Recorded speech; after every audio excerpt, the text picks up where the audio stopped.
Great game. 50 seconds to go. Hurts. Deep shot. Hold in, Devontae. Sure. And before the press conferences even start. I mean, we could talk for 45 minutes just about how atrocious the defense is. He's just picking the big guys. Jordan Mailata, he's huge. He'll be good later on. Josh Sweat, he's tall as hell and strong. Let's get him. We'll figure him out. It's working.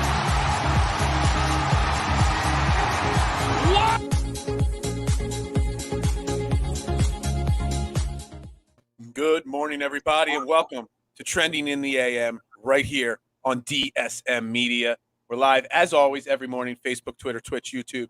Make sure you share this show out, like, subscribe, smash all the buttons. You know the drill. Let's get it done. Let's continue our chase to 500 subscribers on YouTube. We're getting there every day, getting one subscriber closer. So let's make that done. We are brought to you here at Trending in the AM, as all shows on DSM Media are. We're brought to you by Manscaped, the leader in men's grooming products, the GOAT in below-the-waist maintenance. Check them out. Manscaped.com. Use promo code TRENDING at checkout. The name of the show, Trending. It does two things. It gets you 20% off and free shipping, but it also lets them know the beard sent you, lets them know that we're doing our job and promoting them as best we can. So make sure you check them out, Manscaped.com. We got a jam-packed show this morning. We're going to start the show off with my man Scotty from Scotty Talks here at DSM. We're going to do a little Sixers preview, some Sixers rumors that are going on, and some new things that have come up in the last 24 hours. And then the second half of the show, for my football fans, George, and everyone else that tunes in for my football talk, the second half of the show, we will talk Eagles. I got an interesting topic to discuss about ranking Jalen Hurts amongst the other playoff quarterbacks. So sit back, relax, get your cup of coffee, and let's get going. So, Scotty, good morning. Hey, good morning, Phil. Thanks for having me once again. And, yeah, I'm excited to talk some Sixers. Got a nice big matchup tonight against a better quality opponent, you could say, Charlotte Hornets. So it should be interesting. But I like that topic, though, ranking Jalen Hurts against the other quarterbacks. You're going to skip work and stay on for that topic right there, right? I wish I could. I try to come up with different Eagles topics every single day this week as we get prepped for Eagles Buccaneers. I'm like, what am I going to talk about today? And I'm like, you know what? It just randomly popped into my mind, literally, as I was making my coffee. I literally only thought about it like 20 minutes ago. No, it's a good idea. Yeah, I like it. I think it's an interesting topic, and we'll get into that. I'll definitely be watching, though. Yeah, like you said, a good matchup against a good Charlotte Hornets team. They're not great, but they're good. They're a really good offensive team, not so great defensively. But the Sixers are on their really big 7-game winning streak. Joel Embiid is playing out of his mind right now. So is Charlotte as good as they seem on paper? Or is this a game that still, even though they're a better team, the Sixers should have no problem winning? So it's hard to say right now because the first, we played Charlotte at least 2 times already. I know we played them back-to-back. And they didn't have LaMelo Ball. They didn't have a couple other guys, Terry Rozier. Who else? They had Miles Bridges. They had Oubre. Those 2 guys are the ones that are coming to mind, though, Rozier and LaMelo Ball, and they'll have them this time. So it's a little different. And you saw the Sixers, they did struggle a little bit with them, even when they didn't have those guys, because the Hornets have these like athletic like wings, and that's something that the Sixers obviously are lacking. So they always seem to struggle with these guys. And if Miles Bridges is able to get off, Kelly Oubre is able to get off like they did in those first couple matchups, then they'll keep it close, and Embiid will have to do the 30-plus point, charade of dragging his team to the finish line. But that's what it always comes back to. It always comes back to the Embiid mismatch.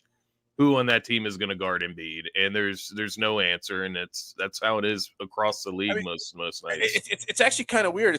As I'm thinking about it, because I wasn't even thinking. I've been focused in on the Hornets right now, focused in the fact that they just beat back-to-back games the Milwaukee Bucks, the defending champs. And Drew Holiday's been out those 2 games, but they still got Middleton playing. They still got the Greek Freak playing in those games. So they just beat a great team back-to-back, games. And I didn't even really think back to the 2 games against the Hornets from, a month and a half ago, whatever it was. But just like the Eagles are a different team now than they were when they faced the Bucks, in week 6, this Sixers team is also, in my opinion, a different team than when they played them back then. There's a lot more confidence. I know, just like the Eagles playing lesser opponents the last few weeks, but the confidence level on this team right now is totally different than it was a month ago, is it not?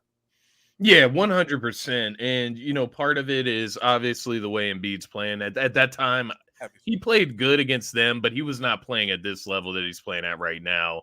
The confidence that he's playing with, he obviously, it's something that me and Dylan talked about last night, but he just looks so confident in his like shape, right? Like he looks like the healthiest I've ever seen him, and in the best shape. The way he gets up and down the floor, right? Like, so at that point, Embiid was not looking like this. Tobias has actually turned it around a little bit over the last 2 games. Now, the last game he wasn't great, obviously against the Rockets, but that I kind of throw that game out. Guys didn't play like the whole fourth quarter, so it's hard to say how that game would have really went if everybody plays the whole game. But yeah, I agree that this team is rolling right now. You got guys like Matisse Thybulle who are looking like and this isn't some shot at Ben Simmons. Matisse Thybulle is just figuring out how to work the dunker spot, and he's doing it very well. He's cutting in the lane when he needs to, getting easy dunks. He's shooting the three-pointer. Had a season-high attempts the other night against the Rockets right after Embiid, does the open criticism, which speaks to Embiid's leadership once again. But, yeah, it's interesting. I still look at this game tonight as they should go ahead and win this game. This isn't, this isn't some game where I think Charlotte has the advantage, anything like that. I think Charlotte could just look better than they did as well the last time they played. But I ultimately think the Sixers, they're the better team, and they should. It's looking like they're getting Tyrese Maxey back tonight too. So that's I was gonna bring that back up there because I do not see him on the injury report. I haven't seen any posts saying that he's off the list. But I don't see him on the injury report, so that's a positive for sure. Yeah, for sure. And then Seth is the other wild card. I don't know. He had a rolled ankle. I don't know if he's still in the and Tobias. Report. I think Tobias went out in the last game with an injury as well. Did he? He's listed as day-to-day on the injury report, so I'm not sure if he's going to play. I think of it again like this. We struggled. We barely won those 2 games against the Hornets earlier this year, but again, different team.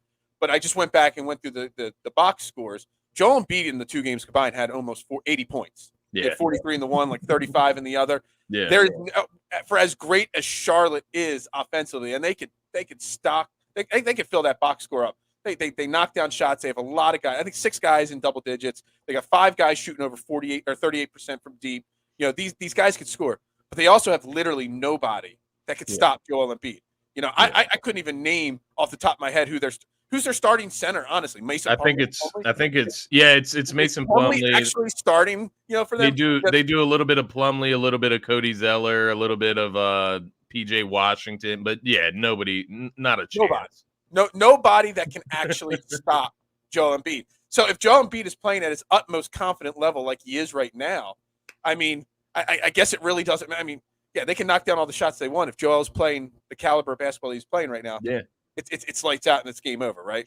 Yeah, and that's what you've been seeing from Joel Embiid is he's kind of figured out how to pace himself as well. Like against the Rockets, he comes out, he drops 17 points in the first quarter because he wants to get. I saw your show yesterday. He wants to get that old-fashioned load management, right? Like I'm going to get the Rockets out of here, in 3 quarters. He comes out in the first, gets 17, comes out in the second half, starts strong. Gets the lead up to 20 plus points. Boom, he gets to sit out the fourth quarter. So Embiid's operating with a sense of he knows how to win. He knows what he needs to do to win, which is also what's reflecting in the media whenever he's calling guys like Tyrese Maxey, Matisse Thybulle out. Joel Embiid has figured out what it takes to win and what type of help he needs in order to win. And it's funny because, I know we're going to talk about trades and this rumor with Tobias and everything, but it seems like now that, Ben has kind of subsided, he's not part of the team now, Embiid can really fully embrace himself as the leader. Yep. And I think we're seeing that confidence grow in him. And Embiid's numbers right now are ridiculous. I mean, if you look at his passing in January, he's averaging 6.8 assists per game in the month of January. That's like 5 games so far. So, I mean, it's ridiculous. Now, one thing he needs to watch out for, he does average 4.5 turnovers in the month of January as well. So Needs to cut down on the turnovers. I mean, obviously. the more and more he Passing out of handles double the teams, ball, triple the teams. more and more he's starting to handle the ball, the more likely he is going to be to turn the ball over. Exactly. He's playing point center right now. Again, I've made the joke like 2 or 3 times on Twitter. Point center Joel Embiid is so much greater than point forward Ben Simmons. I just love seeing it. It's wild, man.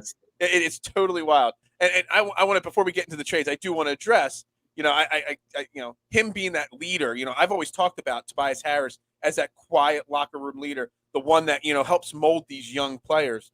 But for some reason, you see Joel Embiid, like, not just the on-court leader, but the behind-the-scenes leader has grown so much. And, he's called out Tyrese Maxey recently. He's called out Matisse. So I got this stat off of Twitter here. The one game after Tyrese was called out, he scored 25 points. He had 149 offensive rating, 5 of 8 from deep. Matisse 2 games since then. He's averaging 11 points per game in those 2. He's 3 of 6 from 3. 126.2 offensive rating. Joel Embiid, when you're a young guy, when you're 22, 23 years old, and Joel Embiid says, "Yo, you better do this," like that, they just do it. I want him to call out Danny Green next. I want him to call out, Burkon a little bit more. I mean, could you just imagine if he just calls out every single player on this team? The sky's the limit. I don't know. Eventually it might not work, but come on now. I mean, crazy that just those little comments that he makes just make switch in players' heads. And, I think that type of, I don't want to call it obedience because he's not like their father or anything, right? Like, he's just the leader of a team. But, that type of loyalty, it seems to come from, just them believing in Embiid because he's just dominant. He goes out there and he puts it all on the floor every night. And that's what we're seeing, right? Like, this isn't lazy Embiid anymore. Like, this isn't Embiid that's slouching up and down the court, last person back on defense, last person back on offense. He's first one up the court. He's posting deep on fast breaks. He's getting up the court, winning the matchups early. Like, he's putting in all the work, and it's showing everybody else on the team how they need to play and what type of effort they need to put in. So when he asks Matisse to simply just shoot a three-pointer, you just do it, right? Like, Embiid's out here dropping 30 a game. He's getting double team, triple team. Can you just space the floor for him? And that's all he's asking. And that's something that, I'm actually going to make a TikTok after we get off here, like during my meeting. And that's really good work. During my work meeting, that's really, you need Joel Embiid to talk to you to get better, effective at work right now. No, because I got, Joel Embiid's post-game press conference from the game the other night, and basically Ben Simmons, like, takes some notes, man, because everything that Joel Embiid said after that game, sometimes you have to call them out in the public. Sometimes you have to, just say these things out loud in front of the media in order to motivate them. And that's the trust and the loyalty that they have between each other, that they can do that. And if he's slouching, he wants them to do the same to him. So it's not just Embiid handing out, his criticisms across the team. Could you imagine because there have been sly comments made towards Ben Simmons in previous years. Yeah. But Joel Embiid is just flat out saying, "Yo," to these like, Matisse, shoot the ball. Imagine if Joel last year just flat out called out Ben Simmons. This would have blown up so much quicker. It's crazy because he couldn't handle it at all. All right, so I only got about 10 more minutes with you before you got to get to that TikTok work meeting there that you're going to have there. Hopefully your bosses aren't watching this show. Right. I'm just kidding. I'm not. Sure you are. As TikTok gets dropped in 20 minutes here. So, and make sure you're following us on TikTok as well. Scotty and Jeremy are doing a great job over there. We're dropping those every single day. So obviously the news came out yesterday, reported from Brian Windhorst and Wojnarowski. All the big names are reporting that Tobias Harris is also on the trade block. They're trying to move Tobias Harris along with Ben Simmons. Now, the way they phrased their posts and their stories were that they're trying to move them to the, at the same time and the same deal. I just think that goes to, first off, I've been saying it since day one, this was going to be a 3-team trade at a minimum, because the way they phrased it, it made it seem like they were trying to trade them as a pair. They're not. No team could take Ben Simmons and Tobias Harris because of the contracts and all. You'd have to take back like 90% of another team's roster to make the financials work there. But I think it goes to show that a complex 3-4 team deal is the best way to get Ben Simmons out of here. But I know you're like me, a big Tobias Harris supporter. Are you okay with Daryl Morey really shopping Tobias Harris at this point? So yes, like to be frank, I am. Like I love Tobias Harris. I think he's a great person. I think he's a good basketball player. Obviously the contract's inflated, but I think that's just this day and age in the NBA. There's a lot of guys playing on contracts that they simply don't deserve. Yep. But as far as the fit beside Embiid, if it's all situational, because if you trade Tobias and Ben and you're just moving pieces to free up cap space, then you're basically conceding this season. Like in that article that you're referencing, because I saw the initial article from Real GM, and basically what they were stating is the Sixers are trying to move Tobias and Ben. Maybe you can get somebody back for Ben, but you move Tobias just to clear cap space. Then you go and pursue James Harden in the offseason. Like, I can't argue with wanting James Harden. Like, I get that. James Harden he's a very nice piece, if not one of the best pieces you could put beside Embiid. But you're taking a huge risk thinking that James Harden is, one, going to opt out from Brooklyn, and then two, decide to come to Philadelphia with Daryl Morey and Joel Embiid. So there's just so much risk that comes with that. Now, if we're talking like a 3-team trade where we get Indiana involved and there's some Sabonis floating around, Tobias going here, Ben going there, and maybe you can get Boston involved and get like a Jaylen Brown. Now, yes, I'm all for that. Jaylen Brown is, like, I know I said James Harden is that piece. I think Jaylen Brown is like the number one guy that I would want right now on the market if he is available in Boston. As far as fitting, I think he would slide right in that offense or that starting 5, and I think it would be so perfect. But what that article is referencing is not that. It's not saying that there's going to be a bunch of moving pieces. Sixers are going to get some players back. It's really saying that, hey, they may try to create some cap space. You may see the Sixers do a deal with Sacramento where they get a bunch of picks and maybe a Halliburton, and it doesn't fill up that contract void. You free up space and you go in the offseason. But it's tough right now for Daryl Morey. He's stuck. I want to address that James Harden risk there as part of it, because I understand that's look, Daryl Morey and James Harden are going to be tied at the hip forever. Yeah. You know, he loves him some James Harden, and James Harden is one of the great basketball players of all time, one of the greatest scorers. But he's about 32 years old. Next year he's going to be 33. If you're doing, as you said it, punting on this season, conceding this season to hopefully get James Harden. Hey, I mean, you trade both those guys away. I mean, we're still a strong team. Curry is still the second most important person on offense. Maxey, you still have those pieces here. But if you're punting on this season to get James Harden, you're basically punting to get a 33-year-old guy, and you're going to have to give him a 3 or 4 year max type deal. Do you really want to put all your eggs to get that title with Joel Embiid into James Harden? Now, if we would have gotten him last year midseason when that talk was Ben Simmons and 4 first-round pick swaps before he went to the Nets, maybe you could have convinced me that was the right move back then. But now it's kind of hard to think about it because Joel Embiid is 27, 28 years old now, adding a 33-year-old, that's taken a lot of abuse in his career. Yeah. I just don't know if that's a smart, big picture, decision right there. Yeah, no, I get it. And, when you look at it on paper, it looks great. Like Harden, he's averaging 22 points, 8 rebounds, close to 10 assists, shooting 33% from 3. Not the greatest, but on paper, it looks great. But you just never know when that player is going to hit their decline. And for somebody who is simply not, the most athletic guy on the court, it's hard to say how James Harden's career will progress. Obviously, he can shoot, so he can score that way. But I definitely get what you're saying, and it's so risky because this trade deadline is at February 10th, right? Like halfway through the season, a little bit over halfway through the season. We're less than 4 weeks from there. We're less than 4 weeks from there, and you're saying, hey, we're going to stand put. Like, whether you trade them both right now at the trade deadline or you keep them both at the trade deadline, you're standing put. You're waiting till the offseason to try to make something happen. You're saying, I'm going all in on James Harden. That's so risky. The Brooklyn Nets are one of the best teams in the NBA right now. So if they go on to win the NBA championship, you think that he's just going to opt out of that contract with Brooklyn? Like, it's so risky because all Brooklyn has to do is go and win or win a ring even, or get to the Eastern Conference Finals or get to the finals to bring him back, lure him back.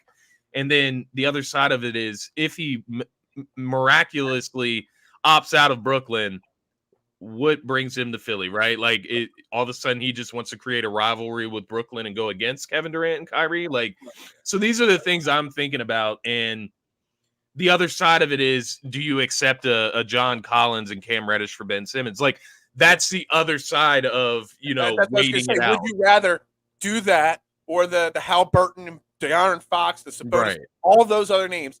Are they a better option than holding out for James Harden? I think there's risks on both sides of the equation, but I'd rather take the risks on the young players. Okay, that's what I was going to ask. What That's would where you do? I'm looking at, because I just see the age. I see he's gotten banged up the last couple of years. He's gotten, hurt a few times here and there. He flops a lot, which means his body is taking a lot of hits to the hardwood. I'd just rather take the chance on the younger guys than James Harden. I'd rather 5 years of John Collins, if you want to say, and Cam Reddish, than 2 years of James Harden. And see, I'm open to the John Collins thing, the Cam Reddish thing. Like, Cam Reddish has a ton of upside. His numbers aren't eye popping off the board right now. He's got a ton of upside, though. The guy can flat out score. John Collins, we've seen what he can do. He's an athletic freak. He's actually shooting 42% from three this year. Yeah. Averaging 17 points per game, 8 rebounds. So that's a package that, like, okay, that could work. But then you definitely have to move Tobias, right? Like, you can't play John Collins beside Tobias Harris. So that's the things that we're looking at, and it's getting really complicated is what we're basically getting at here is when you start to throw in Tobias Harris with all that money, now it's getting extremely complicated. And it's sad that that's what we're looking at because we're just trying to move Ben Simmons in reality. And now Tobias is getting tagged in.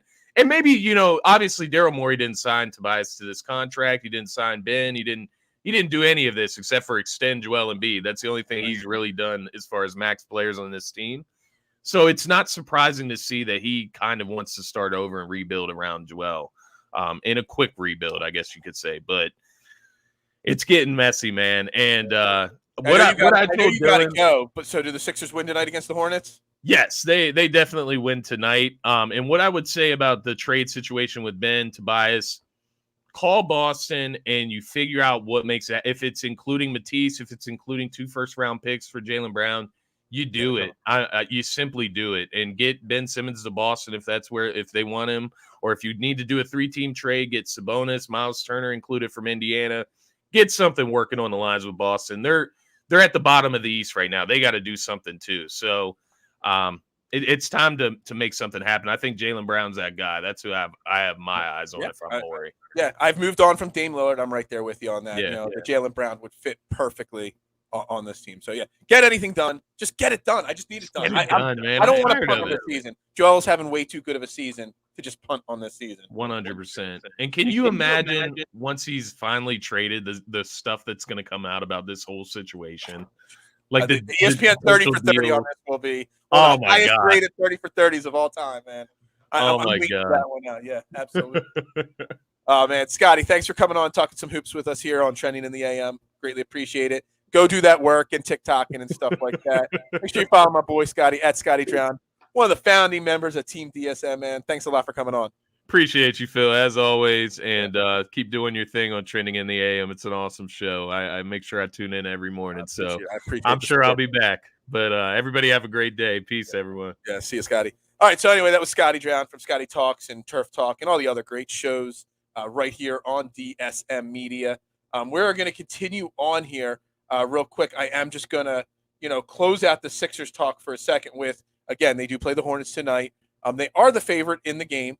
I agree with Scotty. I do think they win that game. So the Sixers will continue their winning streak, but it's going to take another Herculean effort from Joel Embiid, another 30, 35-point, double-double type game from him to get this. Hopefully Maxey, like he said, is back. He is off the injured report. So that probably means he's cleared his health and safety protocols and will be back. Can't expect him to be at 100%. We've seen that with Tobias and Joel and some of the other guys on the Sixers and other guys around the league that when they come off the health and safety protocol list, they're not 110% right away. So that's that. So Sixers hopefully will win tonight. I'm sure tomorrow morning we will recap the game somewhat. I do have a great guest tomorrow morning. So if I have the the time after my guest appears tomorrow, we'll recap the game. We got Connor Miles from SI.com coming on tomorrow morning to continue the Eagles talk. So we're going to get into the Eagles talk, and I got two really interesting topics today to discuss while we continue to get ready for the playoff game Sunday at 1 o'clock against the Buccaneers. So I got to thinking this morning as I was making my coffee, Jalen Hurts. He's obviously first attempt in the playoffs. And there's 12 teams in the wild card round right now. There's 14 teams in the playoffs. There's 12 teams going this weekend in 6 games. Where does Jalen Hurts rank right now amongst these 12 quarterbacks? Because there's a lot of talk about Jalen Hurts. Does he have the arm strength? Does he have the ability? What's his ceiling? Should we go out and find the next big thing? And my man Jason always says, Jason Voorhees and a couple other guys, there's only so many Patrick Mahomes. There's only so many Aaron Rodgers in the NFL. So where does he rank amongst these 12 quarterbacks? And is that good enough to commit to big picture going forward? Because there's only so many great guys. So let me pull out my notes here and see what I got here. So right now, I don't want that to accidentally close out there. So right now there's 12 quarterbacks. And I'm just going to throw, these are not the order that I rank them. You got Derek Carr, you got Joe Burrow, you got Mac Jones, Josh Allen, Jalen Hurts, Tom Brady, Jimmy Garoppolo, Dak Prescott, Ben Roethlisberger, Patrick Mahomes, Matthew Stafford, and Kyler Murray. They are your 12 quarterbacks playing this weekend, okay? And you start to think, how many of these guys would you take this weekend in just one game straight up over Jalen Hurts? So I put a ranking together. Obviously, this week, we're not talking about big picture in the future because that's going to be the second half of this conversation is where you would rank a big picture going forward as well, building your team, building your franchise around. So out of these guys, this weekend in one game, obviously, it has to be Tom Brady and Patrick Mahomes. They're the two best quarterbacks playing this weekend. Aaron Rodgers isn't playing this weekend. He would also be in that top 3 conversation. So you think about it, it's no doubt Brady and Mahomes are the two best quarterbacks playing this weekend. But then you go Josh Allen, 3. He hasn't really proven a whole lot in the playoffs yet, but Josh Allen is super talented, obviously.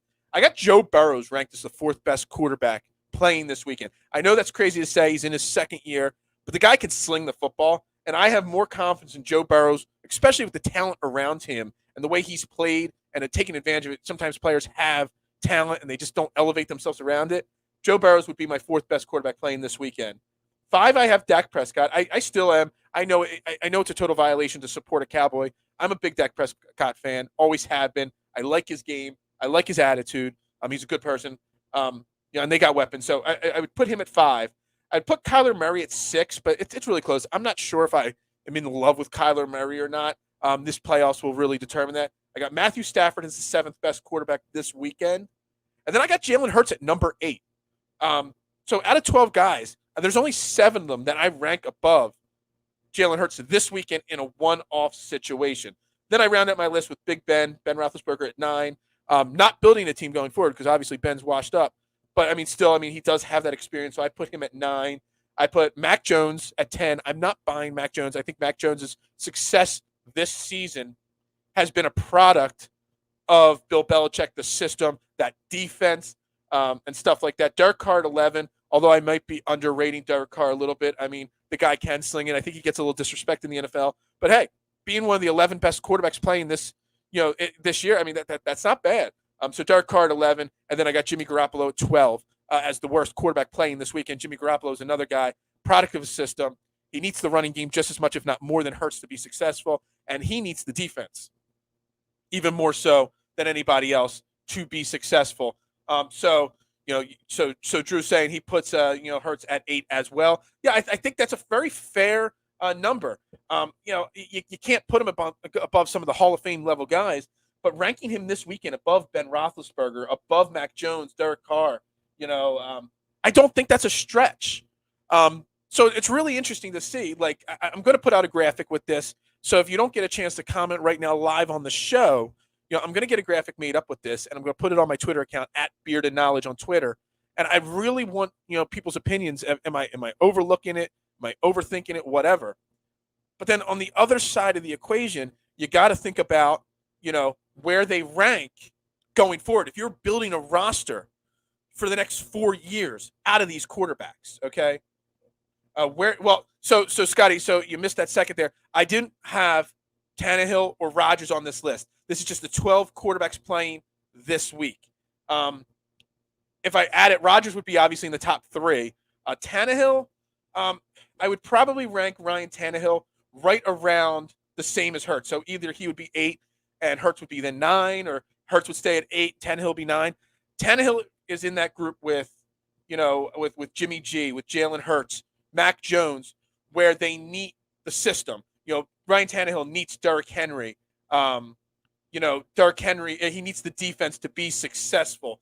So that's where that is and all. And maybe next week, if the Eagles win, maybe next week, even if they don't win, maybe I'll re-rank the quarterbacks next week with the guys that are left next week.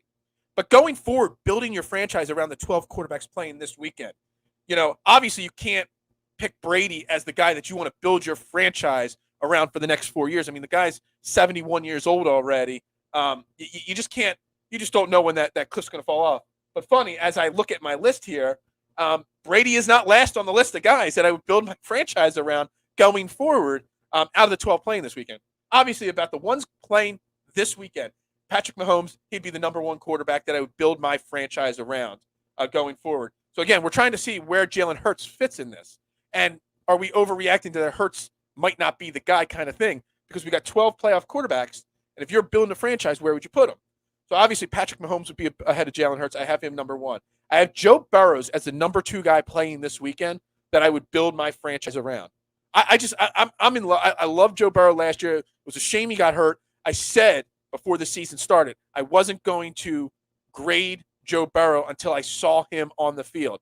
And he didn't have the fastest of starts, but man, he's healthy now, and the man can sling the football. He doesn't make mistakes. He's got a great team. The Bengals are not the Bungles or the Beagles or whatever you want to call them from the past. The Bengals are a real team. They improve that defense even more. If they improve that offensive line even more, maybe get them a tight end. I don't know. The Bengals are going to be a scary team in the AFC for years to come. I'm looking forward to the Mahomes and Burrow battles, the Herbert and Burrow battles. Absolutely. So yeah, I got Mahomes, Burrow 1, 2. I got Josh Allen 3. I put Kyler Murray at 4. I'm still not sold on it. I don't know. Everybody loves Kyler Murray. Everyone thinks he's this great talent. I don't know.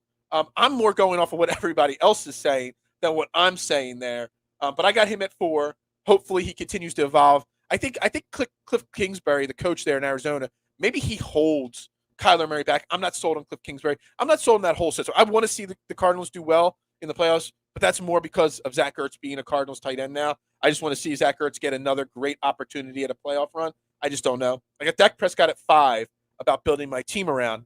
And then I got Hurts at number 6. So out of the 12 quarterbacks that made the playoffs and are playing this wild card weekend, I have Jalen Hurts as the 6th quarterback that I would build my franchise around. Yeah, my man Sports Metal, I'm assuming that's Jason, can't ignore Justin Herbert. But I can ignore Justin Herbert because this is the 12 quarterbacks that are playing this weekend. Justin Herbert did not make the playoffs, so I can't throw that in there. Now, after the season's over, I think I'll redo a quarterback ranking on a morning show, of all the quarterbacks in the league. But the guys playing this weekend, you can't put Herbert on there because guess what? He ain't playing. His team collapsed. His team could not beat the Chargers. His team couldn't kneel down and just tie. But anyway, so I have the guys. So Mahomes, Burrows, Allen, Murray, Dak. That's your top 5, in my opinion, to build a team around. And Jalen Hurts is 6. I've got him ahead of Mac Jones. I like Jalen Hurts' intangibles more. Mac Jones is a product of system. I do not think that he's as good as the team is. I think that's a system quarterback there. Then I got, so that's 7. 8, I got Matthew Stafford. 9, I got Brady. 10, I got Derek Carr. Then 11, Jimmy Garoppolo. And 12, Big Ben. Because let's be honest, Big Ben's done.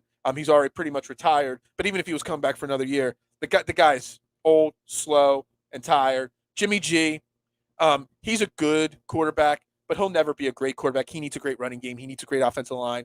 He's got Brandon Ayuk and Deebo Samuel, and he's still and George Kittle, and he's still an average quarterback there in San Francisco. Shanahan, a really good offensive mind, and still can only make Jimmy G. System quarterback is an overused term. Maybe that is true, but I use the term, so I'm gonna keep using it because the system does play a factor. Ryan Tannehill, the system in Titans, because you keep bringing up Ryan Tannehill there, it's a running offense, and you take that running game out of it, and, he's got A.J. Brown, he's got Julio Jones, but still, I think it's a fair term. Maybe it's overused, but it's a fair term. But honestly, Brady or Jimmy G, Big Ben, you're not building your teams around them. I think just like I might be undersleeping on Kyler Murray, I might be undervaluing Derek Carr as well. I think Derek Carr is a strong quarterback. I just don't know if I don't know if he's a franchise building quarterback. That's something that I would have to think long and hard about. But yeah, so out of the 12 guys playing this weekend, I've got Hurts as the 8th best quarterback this week, one game off. And I've got him as the 6th best guy playing this weekend that I would build my franchise around. I may be right. I may be wrong. Yeah, and that's fine. I get that. Everyone is a system quarterback. That's fair. So what? The Eagles are running an offense. Yeah, I get all that you guys are saying there. They all have different systems and all that kind of stuff. Jason and George are agreeing that is potentially the end of the world happening then today. So I get all that. But the thing is, a system quarterback, you could take certain guys that aren't system quarterbacks, take them off of the Eagles, put them in a different so Jalen Hurts. You take Jalen Hurts off the Eagles and you put him in Arizona, or you put him in Las Vegas or another city. Does he have more success, less success, or is he potentially going to have success no matter what the system is? Maybe Jalen Hurts is a system quarterback. That actually, as I say that, someone like Joe Burrows, he's going to thrive in any system. Josh Allen going to thrive in any system. Patrick Mahomes thrive in any system. So that's the difference between a system quarterback and a non-system quarterback. Yeah, Jalen Hurts with more weapons would be even better. Absolutely. So so make sure everybody follows me on Twitter at Beard of Knowledge. I'm going to get a graphic made up of my rankings of these 12 quarterbacks this week and going forward. And, we'll see how that goes. See what you guys all think about it. I would love to see your rankings as well. So that was an interesting topic there. I really want to think about that. And, I love the Eagles to win this weekend, obviously, because I would love to be able to have the same conversation with Jalen Hurts next week. Put Joe Burrow on the Eagles. I mean, he might make some of the guys. Maybe Jalen Reagor's not a bust if he's got Joe Burrow. I don't know. He probably still is, though. Absolutely. So, that was topic one that I wanted to cover with the Eagles and football this weekend. I hope to get some feedback from everybody on that topic this week and today once I get that graphic up. My man JC, part of Team DSM, he said he's going to work on that for me. We'll see what he has cooked up for us today for this graphic.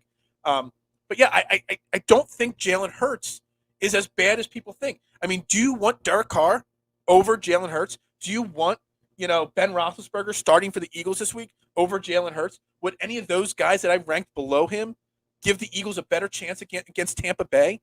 No, I don't think so. If anything, Hurts, has a better chance than they do at beating Tampa Bay this weekend. And building your team going forward, I mean, are you really going to want to build your team around Mac Jones over Jalen Hurts? I mean, if I'm looking at my list, the guys I got ranked below Hurts, building a team going forward, Brady and Ben are at the end of their career. That's why Matthew Stafford's semi at the end of his career. We've already seen Matthew Stafford, to me, is one of the most overrated quarterbacks in football. The guy can sling the ball. There's no doubt about it. He's got a strong arm. Let's be honest. He's 0-3 in his career. He's been in the league for 12 years. I don't even know how many years. He's made the playoffs 3 times, 2011, 2014, and 2016. I know Detroit is an awful franchise, but he's got a Rams team, a dream team type team, and he barely made the playoffs this year. I know they won a lot of games, but they struggled to win in that tough division, and they're just not an efficient team. Maybe that's Sean McVay, and I've seen some people say Sean McVay is an overrated quarterback or coach, but I just don't know if I'd want to build my team for the next 4 years around Matthew Stafford over Jalen Hurts, because we've seen what Matthew Stafford is. And while he might have 5, 6, 7 years left on him, I don't know if I would, he's never proven success. And I'm thinking in my head as I'm talking about this, that George is going to say, well, why would you want to build your team around Russell Wilson? He's not in the playoffs this year. And would I rank Russell Wilson ahead of Jalen Hurts? Building a franchise around. And the difference between Russell Wilson and Matthew Stafford is Russell Wilson's played in the Super Bowl multiple times. He's won a Super Bowl. He's won MVP. Russell Wilson has shown success in the playoffs, which is when it matters, whereas Matthew Stafford hasn't. So maybe I rank Russell Wilson at about the same level of Jalen Hurts, a little bit ahead of Jalen Hurts, a little bit behind. But I put Matthew Stafford further down that list because of it. Jalen Hurts is underrated at this point. People are still suspect, but he took this team that was 4-11 to the playoffs. Yeah, you can't ignore that. His leadership ability, his ability to get the best out of his players, it's great. It helps to have a strong offensive line that has stayed healthy all season long. Last year, the Eagles' offensive line was in tatters all year. While we had some injuries this year, but okay, Roethlisberger has shown success as well. But I'm talking about building a team going forward. Do you really want 39? So Matthew Stafford is like 33. Russell Wilson will be 33.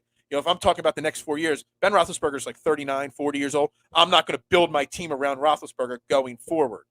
And even this year, I would take Jalen Hurts over Ben Roethlisberger just because, you just watch the guy play. If you watch that Ravens game on Sunday, the guy can't move. The guy struggled. He's just old and slow at this point. So there's a difference between, having success and being at a certain point in your career. And that's why Roethlisberger is so far down my list. It's not, I think, Ben Roethlisberger is, he is who he is. Okay. He's not, off the field stuff. I'm trying to say, he is not the greatest, but yeah, he can't move. Roethlisberger. What the hell? Oh, sorry. I thought I closed out my screen.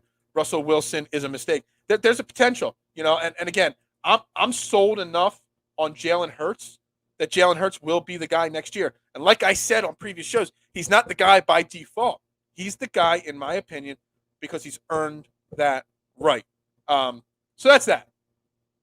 We're going to wrap that part of the people will still, is starting to decline. He might be. My question is, Russell Wilson, is he declining, or is Russell Wilson struggling because of problems in Seattle? Pete Carroll, I thought, would get fired potentially, and he still may, in my opinion.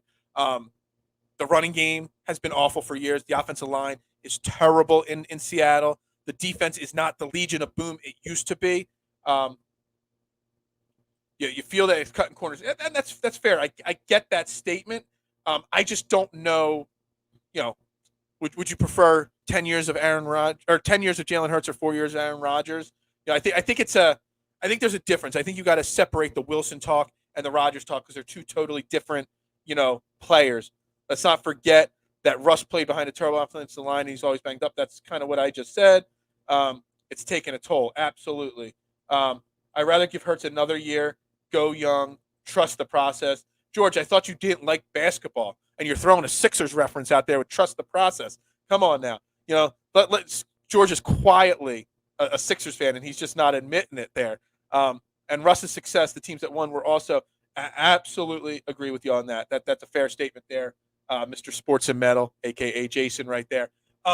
Look, I think it's an interesting topic, and we could go on and on for an hour. I think we can have a lot of conversations, and as soon as the season ends, this is going to be probably multiple shows with multiple guests where I rank the quarterbacks in the league for 1 year and over 4 years with Jalen Hurts and how many we would take over Jalen Hurts, building a team going forward.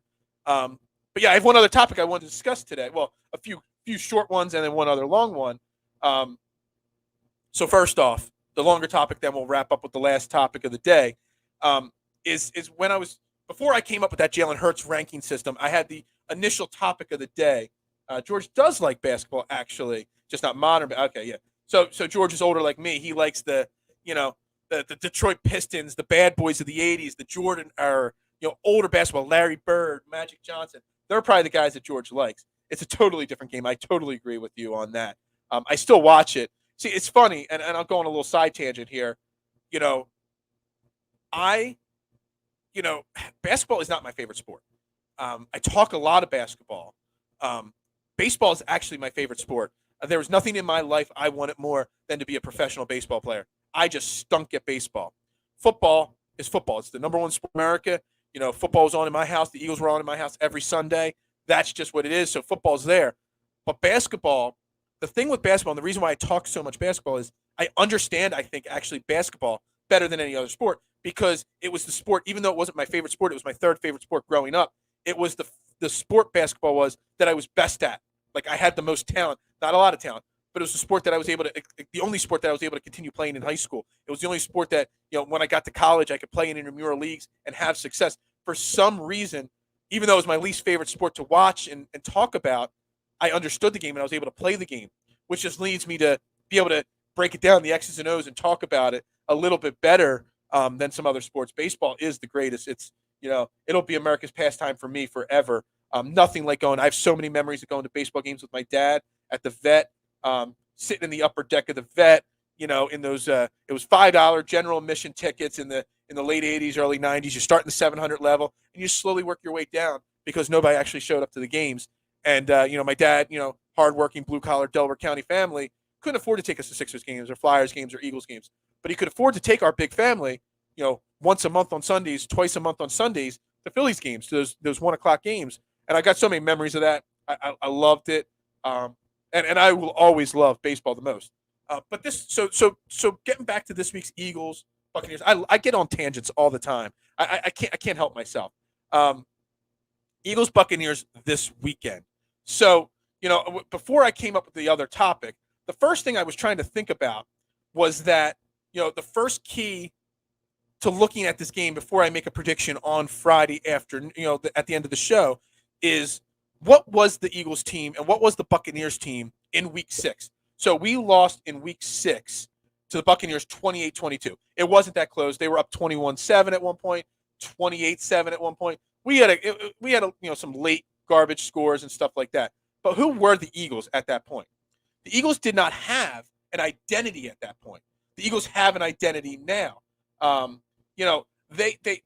know a little bit more about who they are. And I know that the success of the Eagles coming down the stretch was against bad teams. But I don't even care about, I'll read them off in a minute, the box score from that game.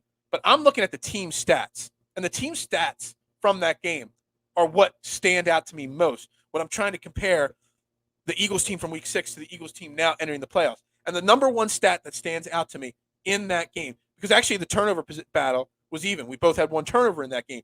We only had 4 penalties where the Buccaneers had 7 penalties for 120 yards in that game. It's the time of possession. The Eagles hadn't figured out the success of the run game yet. They started to run the ball a little in the second half and whatnot. But the time of possession in that game, the Eagles had 20 minutes and 4 seconds of time of possession to the Buccaneers 39 minutes and 56 seconds. Okay? They had 73 plays on offense, the Buccaneers, to the Eagles 47 plays. And that's, yeah, exactly. We had 9 rushes. Miles Sanders wasn't being used. And then Hurts had 10. Yeah, exactly. Totally different team. And that's the thing that I'm getting at. You look at this, you look at the box scores. He threw the ball, Jalen Hurts, 26 times. And some of that is because we were behind. Only completed 12 of the passes, but it was 26 passes to 19 rushes. Now, again, it's pretty close to 50-50. That's probably like 60-40, 55-45. But it was, they were still running that ineffective RPO, where you weren't threatening with the run game. And Jalen Hurts didn't have the confidence that he has now. So that is one of the things that I'm looking at as one of the big keys going into this week. We know who the Eagles are now. Nick Sirianni knows who the Eagles are. Jalen Hurts knows who the Eagles are at this point. And I think that is the key. Whether we have a slow start or not, whether we start out, slow or not, we don't want to. But Nick Sirianni knowing what the game plan has to be successful, I think is the key this weekend to having a potential shot. I'm not saying they have a shot. I'm not saying they're going to win. That's for Overreaction Monday talk. But to have a shot and even be in the conversation. And you know what? I don't have the box or the lineup right now, this upcoming thing. I look a lot at betting lines to tell me whether a team has a chance to win. And the betting lines and the way it has fluctuated tells me that the big money, the bettors, the people that are throwing money on this game don't know either.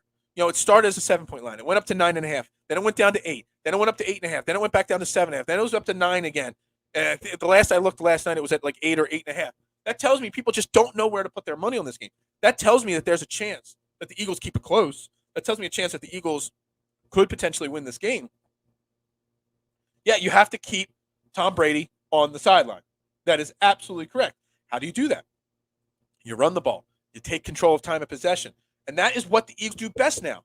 They control the clock. I don't want to see 75 plays from Brady and 45 plays from the Eagles. The Eagles need to have 60 plays, and the Buccaneers need to have 55 plays. That's where you're going to if you win that time of possession, if you have 35 minutes compared to 25 minutes from the Buccaneers, that means the Eagles have a chance at winning this game. Yes, Tom Brady can Drew already dropping a prediction 30-17. Wow, that's not even just like a win. That's like a dominating win. I don't know. I can't make my prediction. We just got multiple comments rolling in from Jason. Run the ball, run the ball, run the ball. Absolutely. But the run game also sets up the pass game. Jalen Hurts can throw the ball 25 times a game and throw it effectively if they're running the ball, 25 times a game as well to set that up and running it successfully. If you come out on the first drive, you run the ball 3 times and you go 3 and out, don't get away from it on the second drive. Continue to pound that rock. You have, great offensive linemen. PFF, sometimes I talk highly, sometimes I talk down on them. You've got 2 tackles that have graded out as the PFF second team All-Pro. So you got Lane Johnson and Jordan Mailata ranked as the 3rd and 4th tackles in football according to PFF this year. Utilize them. Landon Dickerson, Jason Kelsey, utilize them. Don't let Tom Brady dictate the pace of this game. That is the key. Do not let Tom Brady get into a rhythm. I know Antonio Brown, he's gone. I know, Chris Godwin is gone for the season with an ACL tear. We're going to talk a lot of Chris Godwin in the offseason because he's one of my favorite, targets, even with the ACL tear. But the thing is, he still has Mike Evans, one of the best wide receivers in football. He still has Rob Gronkowski, one of the greatest tight ends ever to play the game. I'm not sure. There's some rumors that Leonard Fournette may be back by game time. But let's not sleep on Ronald Jones. Ronald Jones is still an effective running back and can still do it. We need to control the clock. We need to control it. We should definitely stick to run, but Hurts will have to win this game with his arm. Absolutely. And he could do that by controlling the clock, by controlling, the game with the run and setting up, the pass. That's how you do it. You set the run up, or you set the pass up with the run. Sorry, my phone was ringing there. Who knows? It's work, probably calling. I should be doing work and not podcasting at 9:30 on a Wednesday morning. But hey, we're here anyway. So that's that. Not convinced. And George, I'm right there with you. I'm not as convinced as other people that we can hang with them. We will see. But if the game plan plays out the way it should with the running game, with the attack, can we? I still think it's coming down to 2 things, actually. It's the run game, controlling the clock, and that I just talked about. And it's stopping Rob Gronkowski, Cameron Brate, O.J. Howard. They have 3 tight ends. One, like I said, Rob Gronkowski, one of the best of all time. They also have 2 other guys in O.J. Howard and Cameron Brate that would start on other football teams in the NFL. You got Mike Evans, Gronk, Fournette, Jones. Yeah, they still have weapons, exactly. But, I think we could stop Ronald Jones or Leonard Fournette. He had Fournette, I think it was 88 yards or 84 yards in that last game against us. 81 yards, 3.7-yard carry. Our run defense shut them down. It was the passing game. It was giving up 9 catches for 93 yards, Antonio Brown. It was Chris Godwin with 5 catches. It was Mike Evans having a couple catches. We actually kept Mike Evans and Godwin out of the end zone, which was crazy.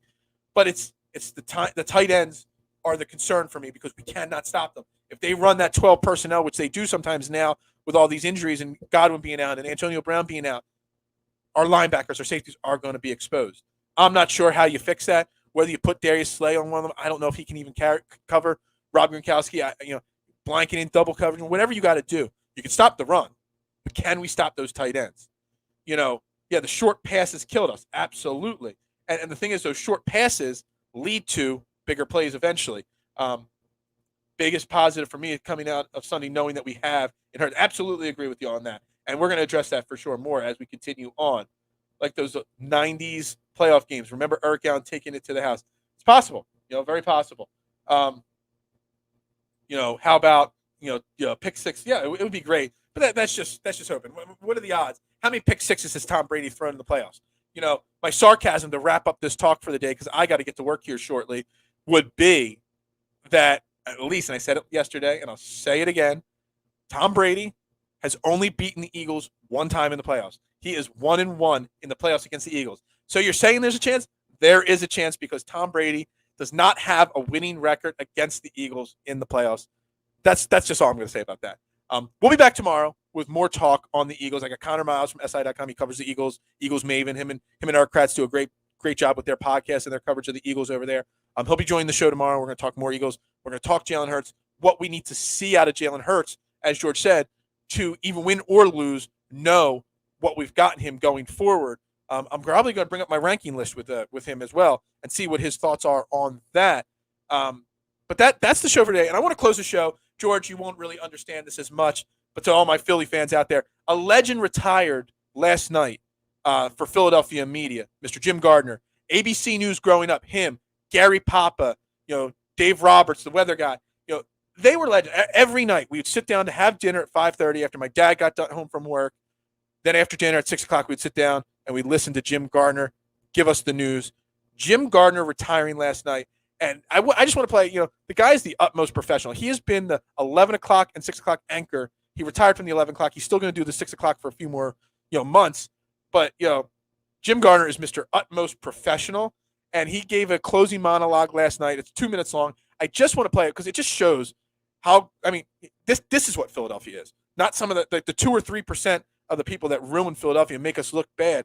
Jim Gardner is what we are about, the sports. So I've got this, queued up here. I'm going to see if I can get this to play here. Hopefully it works. If not, somebody can say in the comments it's not playing. But I got to play this because, like I said, I am a huge fan of Jim Gardner. His professionalism and the way he's done things in life, I am just a huge fan. So this is Jim Gardner's sign-off last night at 11 o'clock news.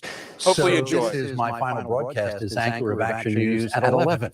It has been a pretty long run that began on May 11th, 1977. One of the big stories that night was the SEPTA board voting to raise fares on city buses and trolleys and subways from 35 to 45 cents. The Phillies lost to the Giants 4-2, and Houston beat the Sixers 118 to 94. Full disclosure, I didn't remember those things. I looked them up. That was about 16,500 11 o'clock newscasts ago. And our goal for each one was the same as tonight's, to present a responsible, accurate, thoughtful, and compelling account of the day's happenings. I have loved anchoring the 11 o'clock news for 4.5 decades. For me, this newscast has been a perfect meld of local news, which is our priority, and what is happening as seen through a wider lens on the national and international front.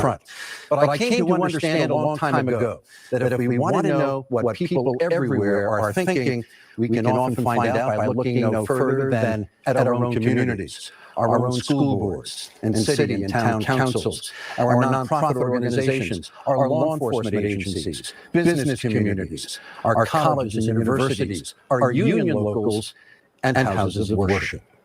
That's what we have tried to do, I hope, with some success. It is my earnest hope that Action News at 11 has provided useful information from the very start of the COVID-19 phenomenon, that we have informed, but also that we have helped you navigate the often confusing and sometimes controversial pathways leading to your efforts to protect yourself and your loved ones.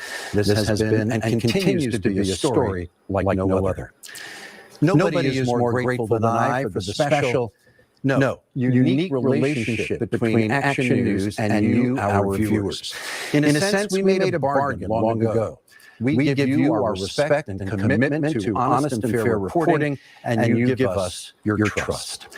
And I can't help but feel that happens here in a way that is more authentic and even more intimate than anywhere else. Everybody. Anyway, that was Jim Gardner. As Jason just put in the comments, he's inspiring. A legend. Dude, like I always say, I run these polls on Twitter, sometimes these questions on Twitter, dream interviews. And, I never really thought about Jim Gardner as a dream interview. But, man, let me tell you something. He may have to be added to the top of my list. That monologue there to close the show out, fantastic. A legend. Action News is not the same as it was growing up. Gary Papa, Dave Roberts, him, Rick Williams. So, just think about legends. You're replacing a 44-year legend with Rick Williams and the 11 o'clock slot now. But he's been around for 25, 26 years on Action News already. So it's like you're replacing one legend with another. And I forget who the guy was that did the funny skits at the end of the news all the time. He had the red hair, the mustache. A legend. That was our thing every night after dinner in my household, was watching the news, watching ABC Action News, getting the information from Jim Gardner, Gary Papa with sports, and Dave Roberts with the weather. It's crazy. I have to put him. Now I'm going to have to tag him and shout him out like 3,000 times. Maybe I can get him on a show one day, even just for 5 minutes, just to tell him how much of an honor it is to have listened to him my whole life. Exactly. I mean, he's been doing it since before I was born. So anyway, we're signing off on there. This is Trending in the AM right here on DSM Media. Make sure you hit that follow button on Facebook and Twitter. Go over to TikTok, hit follow. If you're watching on YouTube, hit that subscribe. The road to 500 continues. Get that subscriptions in there. Turn the notifications on. 7-day-a-week programming. More and more coming. Adding more members to the team. DSM is taking over. We do something major on a daily basis. Everybody have a great Wednesday. I can't wait to see you tomorrow, Thursday, for Trending in the AM at 8:30 a.m. Hey, everybody have a great day. And as we always end every show, go Birds.